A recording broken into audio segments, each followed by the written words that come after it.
Sme veľmi radi, že sme mohli prísť na Ples Kooperativa 2014. Prezrate nám viac o programe a celkovo o plese a atmosfére. Aký bude program? No, počiatočné vystúpenie ste videli a myslím si, že o 10. sa to odpáli, hej. To bude mať švih a bude mať tempo. Najprv bude spievať, alebo bude vystúpenie Felixa Slováčka so skupinou Boom Band, hej. Budeme počuť jeho úžasné solo, saxofónové skladby. Potom nastúpi Ja to doplním. Úplne začiatok po slávnostnom raute prídeme otvoriť ja, Richard Rikon a Felix Slováček a potom nastúpi Boom Band. Áno. A potom nastúpi na pódium pani Helena Vondráčková. Odtiaľ ani prakticky neodíde, lebo Odíde, pretože potom príde Robo Opatovský. Pán Lelkeš, ešte, že máte manželku po svojom boku?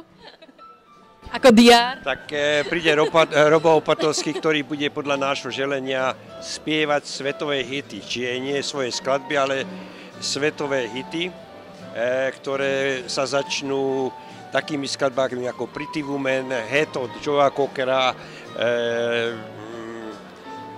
Bude tam spievať, neviem ako sa volá ten rock and roll z Pulp Fiction, kde určite ste videli Pulp Fiction. Stačí, keď ukážeš toto?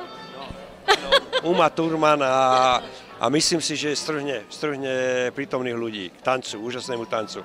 No a potom ten set bude, ako som už povedal, a pred polnocou bude vyvrcholenie v tom, že si sa bude s Helenou spievať skladby ABBA.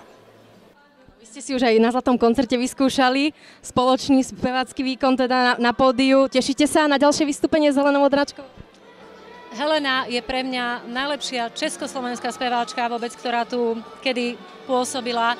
A ona mi v podstate splnila sen. Ja som vždy s ňou chcela spievať. A už sa mi to podarilo pred pár rokmi, ale túto ABBU som si doslova vysnila. A už som jej to hovorila nejaký ten čas a konečne dnes nastane tá premiéra a zaspievame si spolu najväčšie hity od ABBY. Pani Sklovská, ešte by som sa vás rada spýtala na róbu. Opäť máte nádhernú, aj minulý rok si pamätám takú bielu s perím a teraz takúto kovovú, alebo teda striebornú. Predstavte nám, kto vám ju urobil? Táto roba nie je od našeho žiadneho dizajnéra ani módneho návrhára. Tentokrát som zvolila zahraničnú návrhárku nemeckú, volá sa Barbara Schwarzer. Tento ples oproti iným ročníkom, v čom je možno iný alebo výnimočný? Myslím si, že trochu sa mení skladba hostí, hej. Niektoré známe tváre, ktoré sem chodili predtým štandardne, dneska chýbajú, ale naopak je tu viac známych ľudí, hej, mladšej generácie, a to som rád, nie že by sám som predstaviteľom staršej generácie. Ja si myslím, že aj ten program bude tak dobre nadúpaný, že aj ten program bude ešte lepší ako v predchádzajúcich rokoch. Ďakujem veľmi pekne.